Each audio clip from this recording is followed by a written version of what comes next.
Stella Williams stared at the pregnancy test in her hand, then at the doctor's kind face, then back at the test. 2 pink lines. Positive. 8 weeks pregnant. This couldn't be happening. Miss Williams, are you all right? Dr. Kim asked gently. Do you need me to call someone? Someone. Stella almost laughed. Who exactly would she call? Her best friend back in Atlanta who told her soul was a mistake? Her boss at the museum who barely tolerated her? Or maybe the masked stranger from that charity auction 8 weeks ago, the one whose face she never saw, whose name she never learned, whose touch she couldn't forget no matter how hard she tried. I'm fine, she lied, clutching her purse. I just need air. The Seoul streets were crowded, suffocating. Stella walked without direction, her mind spinning. She was supposed to fly home in 48 hours. Her visa was expiring. Her temporary contract at the National Museum was ending. Her entire carefully planned life was back in Atlanta, waiting for her to return and finally prove she could make it as an art conservator. And now this. Her phone buzzed. Unknown number. She almost didn't answer. Hello. Silence. Then a voice, low and dangerous, speaking English with a Korean accent that made her skin prickle with recognition. Stella Williams. We need to talk about my child. Her heart stopped. The busy street seemed to fade away, sound muffling until all she could hear was her own pulse thundering in her ears. Who is this? You know who I am. A pause. Or rather, you know what we did 8 weeks ago. The Lotus Gallery charity auction. The rooftop. You wore a black dress. I wore a mask. Oh God. Oh God. How did you get my name? Her voice came out strangled. How did you get my number? I'm outside your apartment building. Buzz me up, Stella. Or I'll come up anyway. The line went dead. Stella's hands shook as she hailed a taxi. This was insane. This was actually insane. Some stranger she'd slept with one time, one reckless, stupid, wine-drunk time, somehow knew where she lived. Knew her full name. Knew she was pregnant before she'd even processed it herself. The taxi ride took 15 minutes. It felt like 15 seconds. Her apartment building looked normal. Quiet. Safe. Except for the black Mercedes parked directly in front, engine purring, windows tinted so dark she couldn't see inside. She paid the driver with shaking hands and stepped onto the sidewalk. The Mercedes door opened. He was tall. That was her first coherent thought. Tall and lean, dressed in all black, a long coat that moved like water as he stepped toward her. His face was sharp, beautiful in a dangerous way, with dark eyes that tracked her movement like a predator watching prey. Black ink curved up his neck, disappearing beneath his collar, Korean characters mixed with something else she couldn't make out from this distance. Stella. He said her name like he'd been practicing it. Like he'd said it 1,000 times when she wasn't listening. Stay away from me. She backed toward her building entrance. I don't know who you think you are, but... Min, you know. He stopped walking, held up both hands like he was approaching a spooked animal. That's my name. The name you should have asked for 8 weeks ago. I didn't want to know your name. It was one night. One mistake. Something flickered across his face. Pain, maybe. Or anger. A mistake that's currently 8 weeks along and growing in your body. How did you even? She pressed her hand to her stomach instinctively, protectively. Have you been following me? Yes. The honesty was worse than a lie. For 8 weeks, he continued, voice calm, matter of fact, terrifying, I've had people watching you. Making sure you were safe. Making sure no one else found you first. No one else. Her back hit the building entrance. Nowhere left to run. What does that mean? He moved closer, slow and deliberate, and she could smell his cologne now.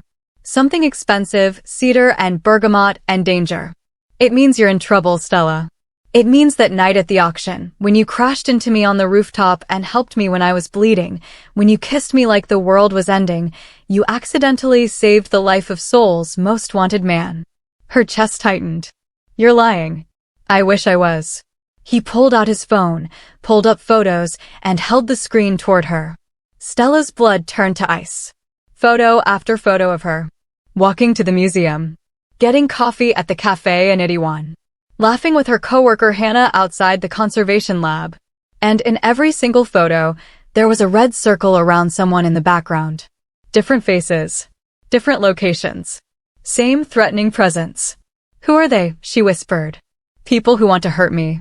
People who know that the fastest way to break a man is through what he cares about. His jaw tightened. And they know about you now, Stella. They know about the baby. But we were careful. We used. Nothing's foolproof. His eyes dropped to her still flat stomach. And apparently, fate had other plans. She wanted to scream. Wanted to run. Wanted to wake up from this nightmare back in her grandmother's kitchen in Atlanta where life made sense and dangerous. Beautiful Korean men didn't appear in your life like avenging angels with terrible news. What do you want from me? Her voice broke. I want you to pack a bag. He said it gently, like he was asking her to dinner, not appending her entire existence. I want you to come with me. I want you to let me protect you and our child until I can eliminate the threat. I have a flight in 2 days. I have a life. You have enemies you don't even know about. You have 48 hours before they make their move.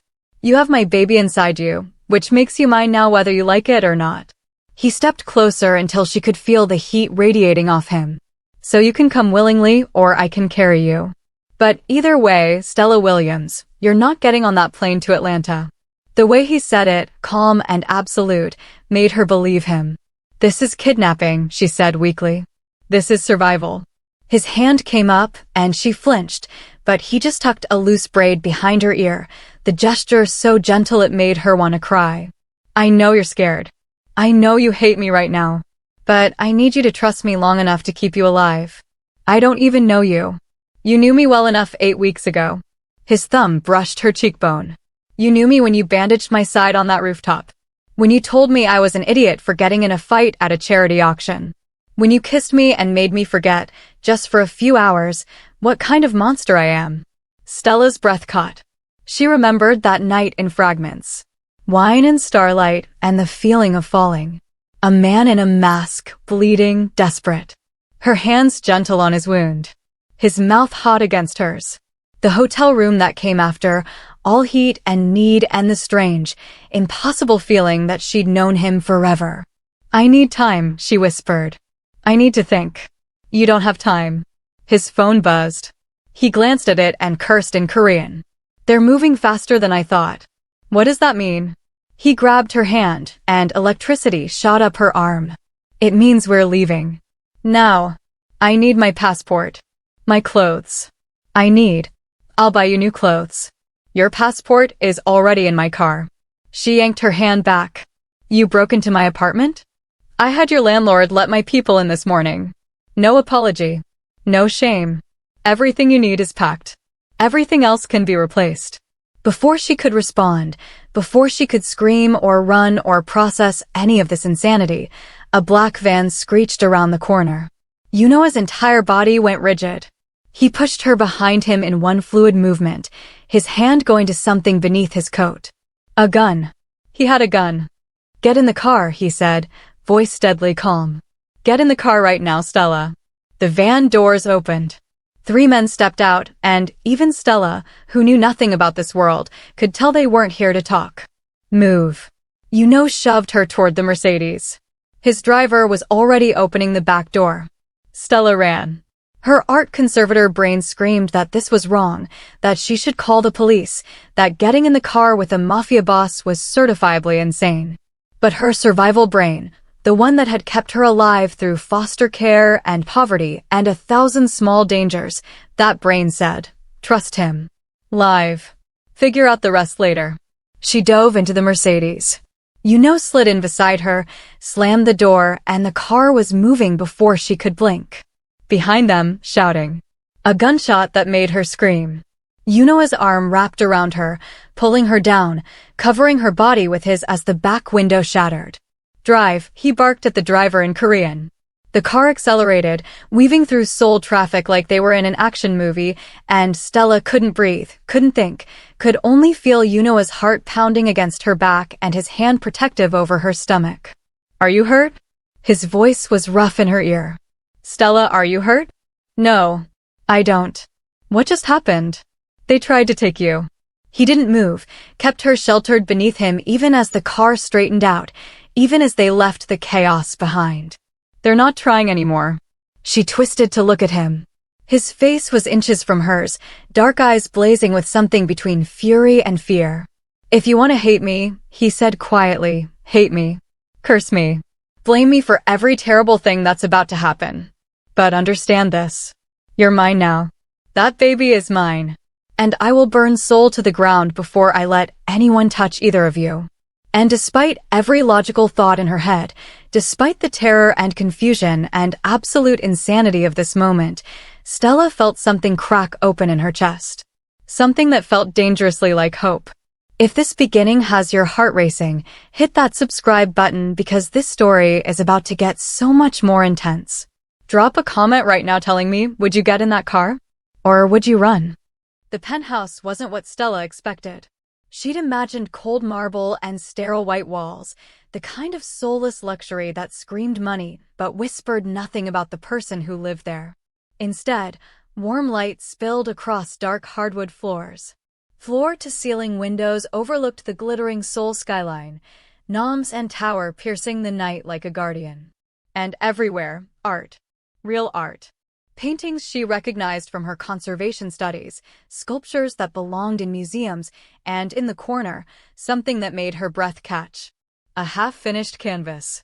Abstract, violent strokes of red and black. Beautiful and angry. You paint, she said, turning to look at Yuno. He was shrugging off his coat, revealing more of the ink that covered his skin. Dragons coiled down his forearms, their scales rendered in intricate detail that spoke of hours under the needle. My sister paints. I just pretend. You have a sister? Before he could answer, a door opened down the hallway and a young woman appeared. Early 20s, beautiful, with long dark hair and Yunoa's same sharp cheekbones. She was in a wheelchair and even from across the room, Stella could see the medical equipment attached to the chair's side. Appa. The girl's face lit up. Then she saw Stella and her eyes went wide. Oh my God, you brought a girl home. You actually brought a girl home and she's gorgeous, and she switched to rapid Korean, gesturing excitedly. Myri English. Yunoa's voice was soft in a way Stella hadn't heard yet. Gentle. Almost vulnerable. Stella doesn't speak Korean yet. Yet? Myri wheeled closer, grinning. So she's staying? This is amazing. I'm Myri, Yunoa's much cooler younger sister. Please tell me you're not a criminal because honestly, his taste in people is terrible. Despite everything, the fear and adrenaline and world-upending chaos, Stella laughed. Actually laughed. I'm an art conservator. I restore paintings. That's so cool. Myri clapped her hands together. We have so many pieces that need work. Appa keeps buying damaged art and then just staring at it sadly like that'll fix it. I do not stare sadly, Yuno protested. You absolutely do. It's pathetic. Myri looked at Stella with open curiosity. So are you his girlfriend? Please say yes, he needs someone who isn't terrified of him. Stella's throat tightened. It's complicated. Complicated is good. Simple is boring. Myri wheeled even closer and lowered her voice conspiratorially. Is he being all broody and overprotective? Because that's his default setting. You have to ignore at least 60% of what he says or you'll go crazy. Myri, Yuno warned. What? I'm helping. Myri reached out and took Stella's hand. Her grip was weak, but warm. You look exhausted. When's the last time you ate? Stella realized she couldn't remember. Before the doctor's appointment, maybe. A lifetime ago. That's what I thought. Myri shot her brother a look. She needs food. Real food. Not whatever takeout you were planning to order. I'll have something brought up. No, I'll make something.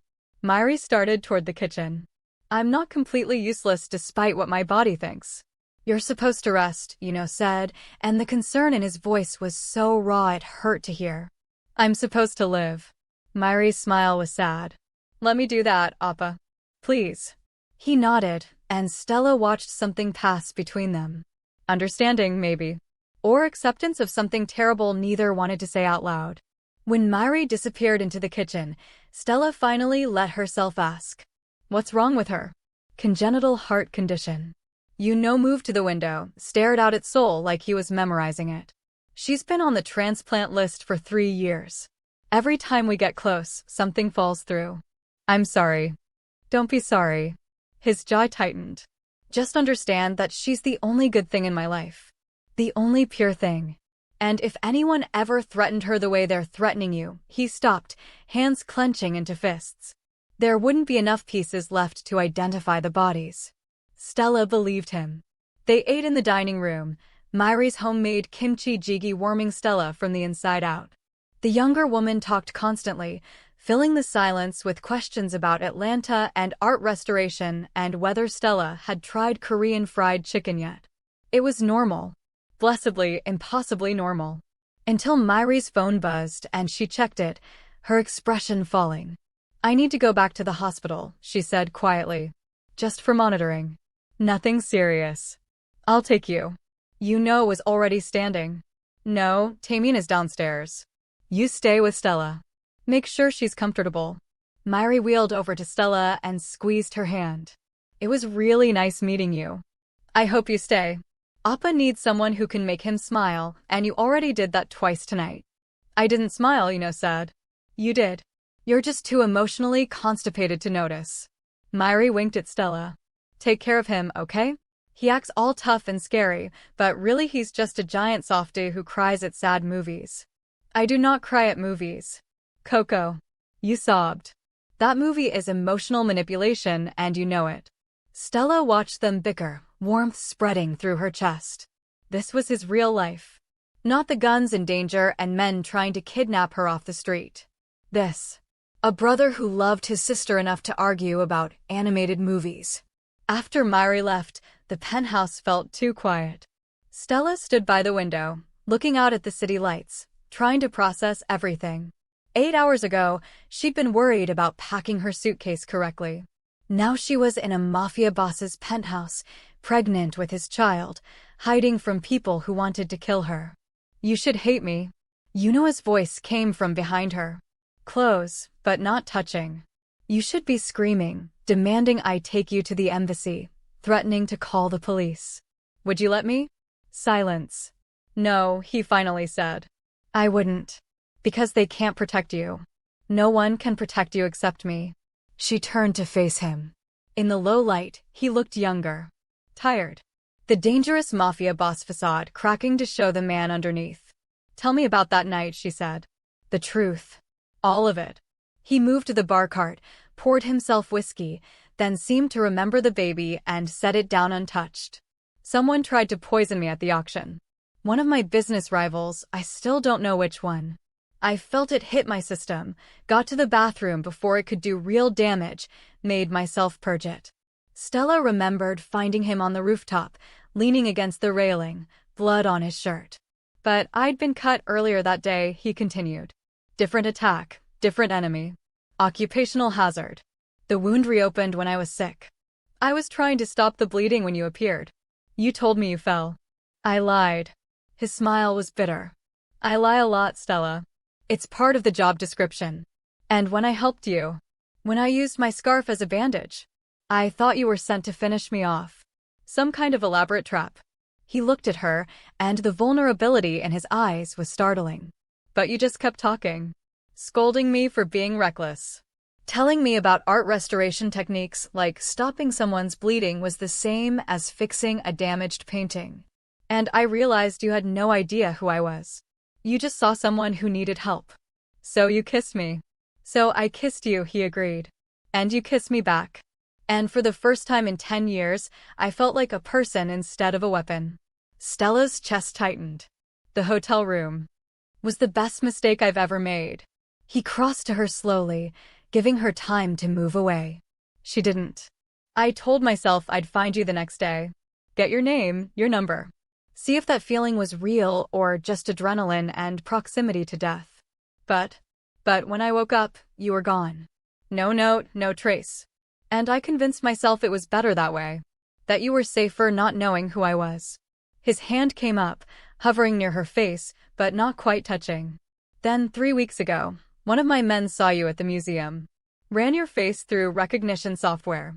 Found out you were leaving Seoul soon. So you had me followed. So I had you protected, he corrected.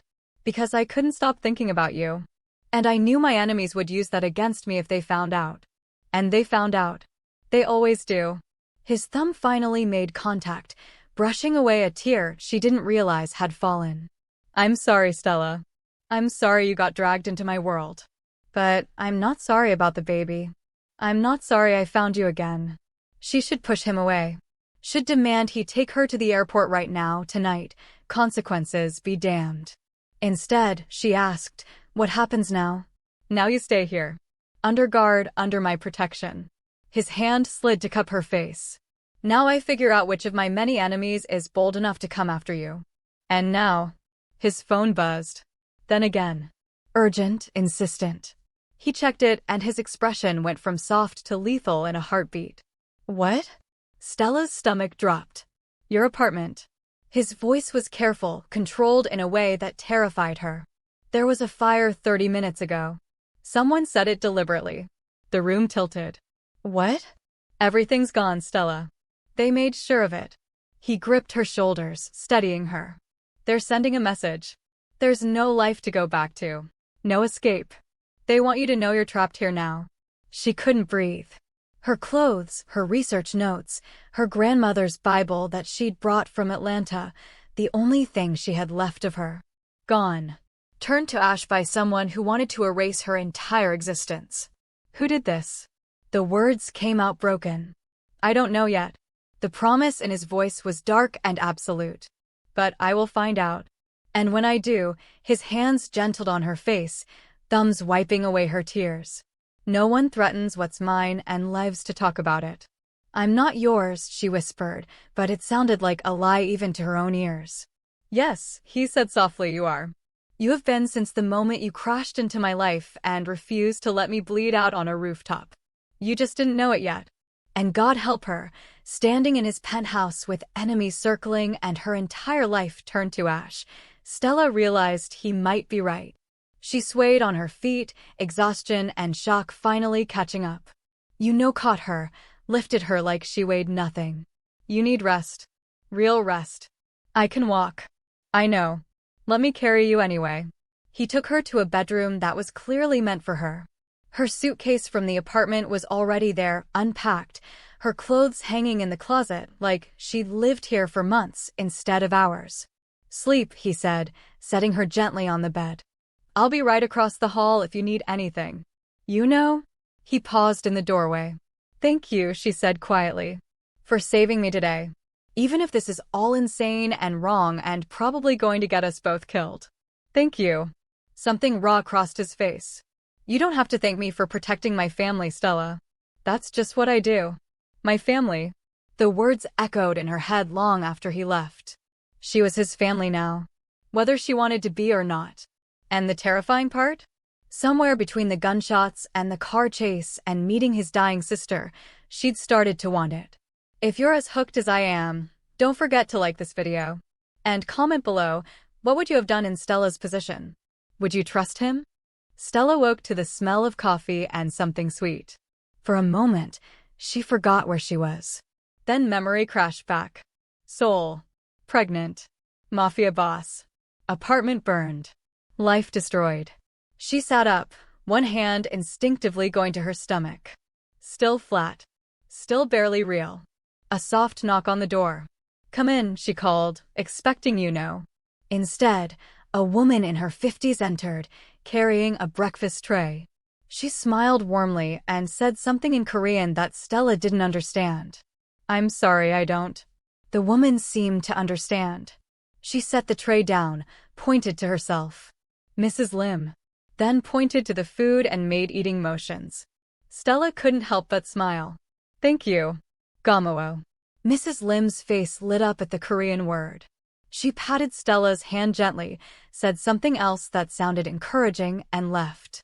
The breakfast was American. Scrambled eggs, toast, fresh fruit. Someone had been paying attention. Stella ate mechanically, her mind spinning. She needed a plan. Needed to figure out how to get control of this situation before she drowned in it. But every path forward seemed blocked. No apartment. No flight home. No way to leave without putting herself and the baby in danger. The baby. God, the baby. She was going to be a mother. Her grandmother had always said Stella would make a good mother someday, when she was ready, when she'd built the stable life she'd been chasing since aging out of foster care at 18. This wasn't stable. This was chaos. A different knock. Firmer. She knew it was him before she answered. Come in. Entered, and Stella's breath caught. He was in casual clothes today, black jeans and a simple black t-shirt that showed every line of ink covering his arms. Without the suit and coat, he looked younger. More human. More dangerous. How did you sleep? He asked. I didn't. Honest. I kept thinking about my apartment. My research. My grandmother's Bible. His jaw tightened. I'm sorry. Are you? She set down her fork.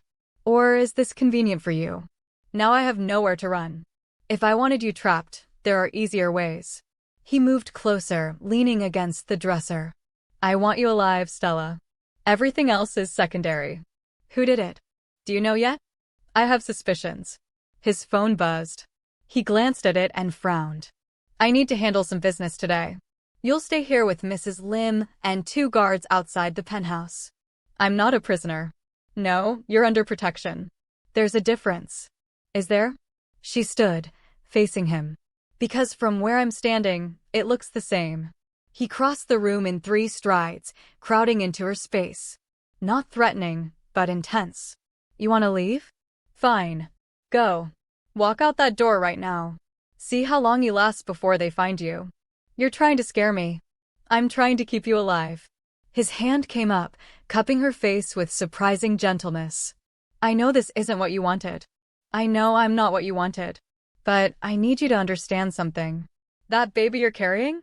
That's my second chance. My only chance at something good in this fucked up life. So yes, I'm going to be overprotective. Yes, I'm going to make decisions you don't like. Because the alternative is losing both of you, and I won't survive that. Stella's anger deflated. She saw the fear in his eyes, raw and honest. This wasn't about control. It was about terror. I need autonomy, she said quietly. I need to feel like I have choices, even if they're limited. Can you give me that? He searched her face. What do you need? A phone.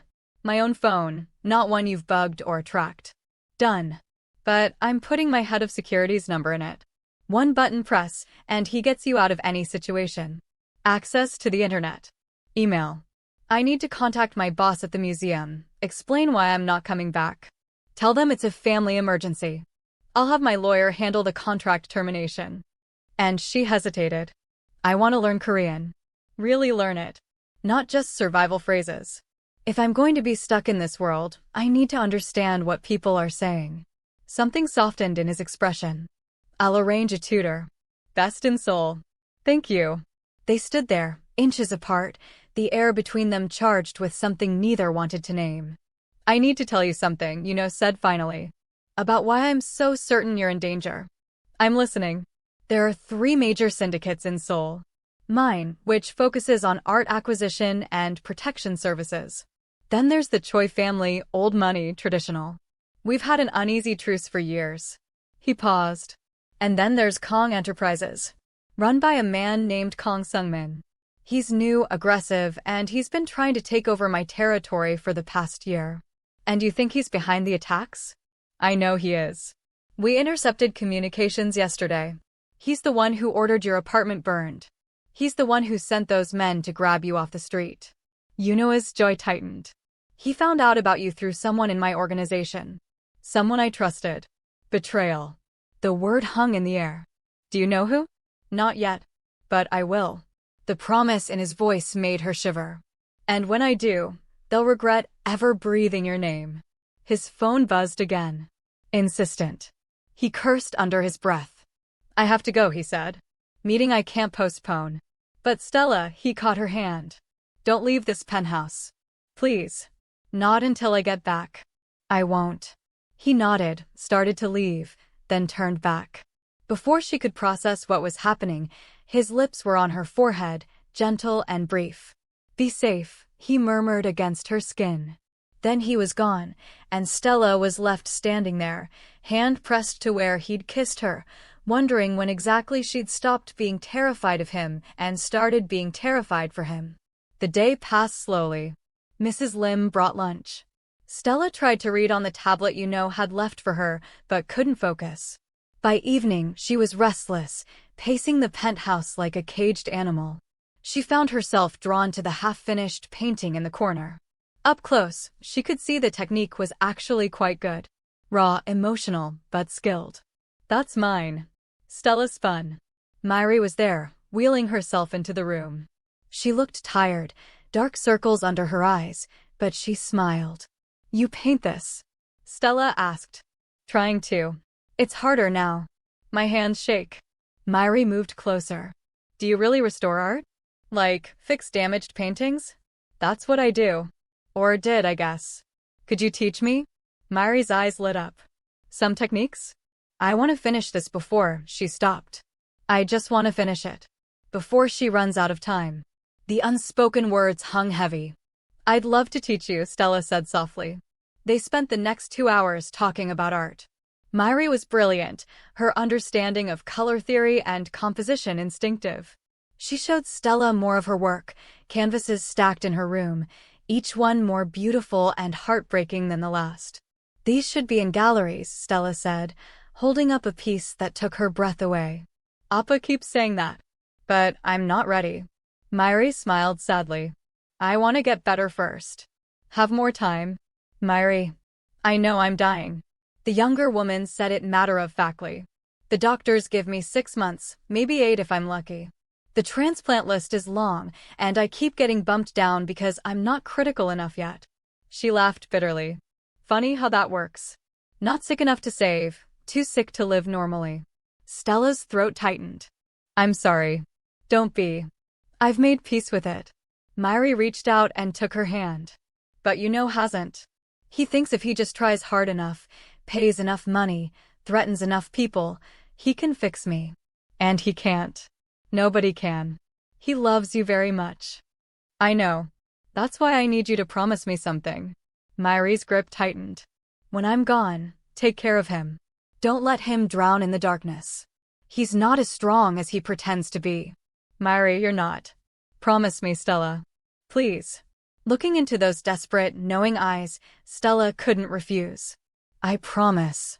They talked until Myri started yawning, exhaustion catching up. Mrs. Lim appeared to help her back to her room, and Stella was alone again. Night fell. Still no. Stella tried not to worry. Failed completely. She was staring out at the Seoul skyline when she heard the elevator ding. Finally. She turned, relief flooding through her. Then she saw his face. Blood on his knuckles. A cut on his cheek. But worse than the physical damage was the look in his eyes. Cold. Dead. The look of a man who'd done something terrible and felt nothing about it. What happened? She crossed to him immediately. I found the leak. His voice was flat. Taemin. My head of security for 5 years.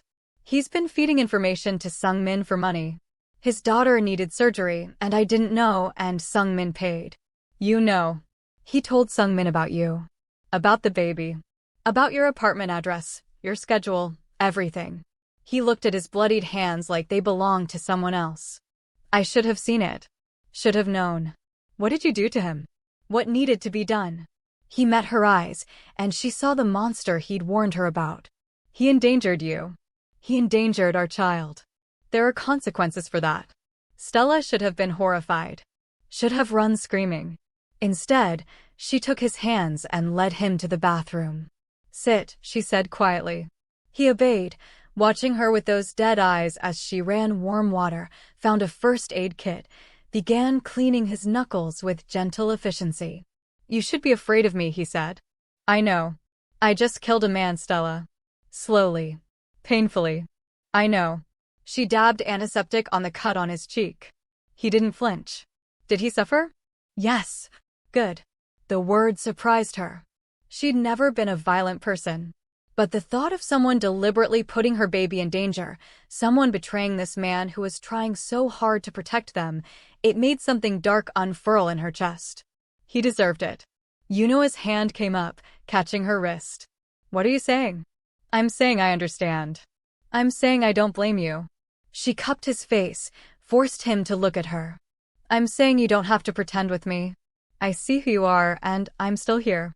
Something cracked in his expression. The mask falling away, revealing raw, desperate need. Stella. She kissed him. It was different from that first night 8 weeks ago. That had been reckless, wine-soaked, driven by adrenaline and attraction. This was deliberate.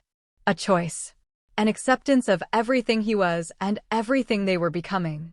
He kissed her back like she was oxygen and he'd been drowning. His hands slid into her hair, gentle despite the violence still staining his knuckles. She could taste blood on his split lip, could feel his heart racing against her chest. We shouldn't, he breathed against her mouth. You're pregnant. You should rest. I should. Stop talking. She kissed him again, harder. I need this. I need to feel something other than fear. He searched her eyes, looking for doubt or hesitation. Found only certainty. Tell me to stop, he whispered. Anytime, Stella. Just tell me. Don't stop. He lifted her like she weighed nothing, carried her to his bedroom across the hall. Laid her on his bed like she was something precious. And then he proceeded to take her apart with a tenderness that made her want to cry. This wasn't just sex. It was communion. Affirmation. Two broken people finding something whole in each other. After, she lay in his arms, his hand protective over her stomach, both of them breathing hard. I love you, he said into the darkness. I know it's too soon. I know you probably don't feel the same. But I need you to know. I've loved you since you told me I was an idiot and bandaged me anyway. Stella's chest tightened. She wanted to say it back. Wanted to tell him that somewhere between the terror and the forced proximity and meeting his dying sister, she'd started falling too. But the words stuck in her throat, too big and terrifying to voice. Instead, she turned in his arms and kissed him. Soft. Promise. He understood. She could see it in his eyes. They had time. They'd figure out the words later. What neither of them knew was that in 12 hours, Sung Min would make his move. And this time, there would be no warning. Are you crying yet? Because I am. Hit that like button if this story has you feeling all the feelings, and drop a comment telling me, was Stella right to stay? Does Yuno deserve her love? Morning came with disaster. Stella woke to shouting. Korean, rapid and urgent, coming from the living room. She grabbed Yuno's shirt from the floor, pulled it on, and rushed out. Yuno was on the phone, pacing like a caged animal. 3 of his men stood near the elevator, weapons visible, expressions grim. Mrs. Lim hovered near Myri's room, wringing her hands. What's happening? Stella asked. Yuno's eyes snapped to her. He said something sharp in Korean to his men, then crossed to her in 3 strides. Sungmin made his move. He hit 2 of my warehouses overnight, took hostages. His jaw was tight enough to shatter. And he sent a message. He wants to meet. Neutral ground. Says he'll release the hostages if I agree to his terms. What terms? His silence was answer enough. He wants me, Stella said. Not a question. He wants leverage. You're just the most effective kind. Yuno's hands settled on her shoulders. I'm not giving you to him. I'm not even considering it. What if people die because of me? People die in my world every day. That's not on you. His grip tightened. Listen to me, Stella. Sungmin doesn't negotiate. He doesn't honor deals. If I hand you over, he'll kill you anyway just to prove a point. The hostages are probably already dead. Her stomach turned. Then what do we do? I'm going to the meeting.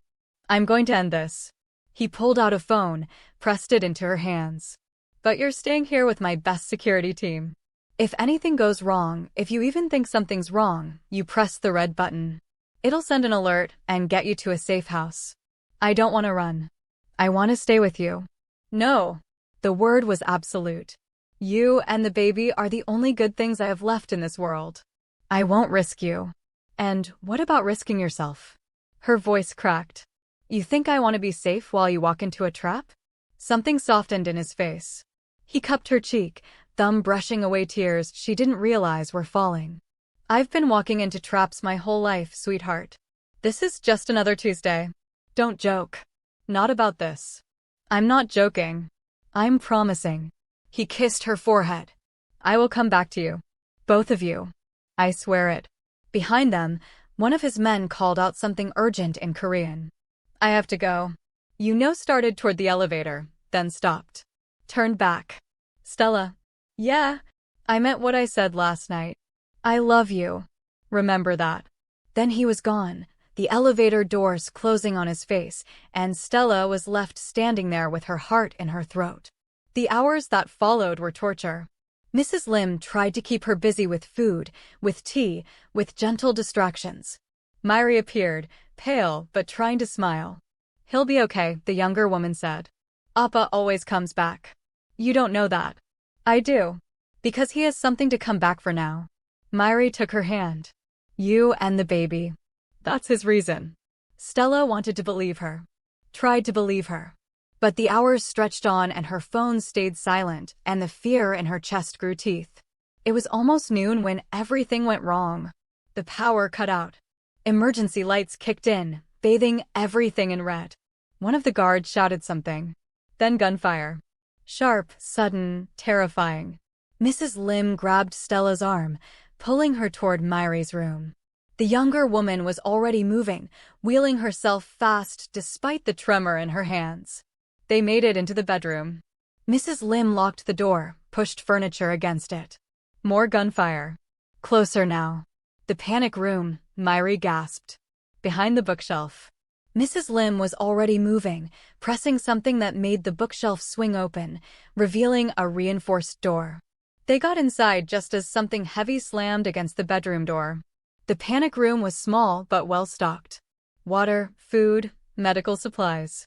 A monitor showing security feeds from throughout the penthouse. On the screens, Stella watched armed men in tactical gear searching room by room. How did they get in? She whispered. I don't know. Myri was shaking. The security system should have held. They had inside help. The thought was ice in Stella's veins. Someone else betrayed, On the monitor, one of the intruders stopped in the living room. Pulled out a phone. Started speaking. I wish I could hear what he's saying, Stella said. Myri pressed a button. Sound crackled to life. Secured the penthouse. The woman's not here. Must be in the safe room. A pause. Yes, sir. We're searching now. If we don't find her in 10 minutes, we burn it down. Stella's blood turned to ice. They're going to burn the building, she whispered. We'll be trapped. There's an exit. Mrs. Lim pointed to a door at the back of the panic room. Leads to service stairs. Goes all the way down to parking garage. Then we run. Stella looked at Myri. Can you make it? I'll have to. The younger woman's face was set with determination. Let's go. They moved as quietly as possible. The service stairs were narrow, dark. Myri's wheelchair wouldn't fit, so Stella and Mrs. Lim took turns supporting her weight as they descended. 3 flights down, they heard voices below. More men, blocking their escape. Back up, Stella whispered. They retreated to the 3rd floor landing. Through the door window, Stella could see an empty hallway. We need another way out, Myri said, breathing hard. Stella thought fast. She'd studied the building layout when she couldn't sleep. There was a skybridge on this floor, connecting to the neighboring building. This way. She helped Myri through the door. They'd made it halfway down the hallway when a door opened ahead of them. A man stepped out. Not tactical gear. Expensive suit. Late 40s, with cold eyes and a smile that made Stella's skin crawl. Stella Williams. Kong Sung-min. She knew it instinctively. We haven't been properly introduced. Stay away from us. Stella positioned herself in front of Myri and Mrs. Lim. Such loyalty. It's almost admirable. He moved closer, and Stella saw he had a gun. You really chose him over your own safety? Over your child's future? He's protecting us. You're the one hunting us. I'm eliminating competition. Sung-min's smile widened. Min Yuno's weakness has always been caring too much. His sister. Now you. It makes him predictable. Manageable. He'll kill you for this. He'll try. That's what I'm counting on. Sung-min raised the gun. But first, you're going to come with me. Quietly. Or I shoot his precious sister right now. Stella's mind raced. The phone in her pocket. The red button. But if she pressed it now, Sung-min would shoot before help arrived.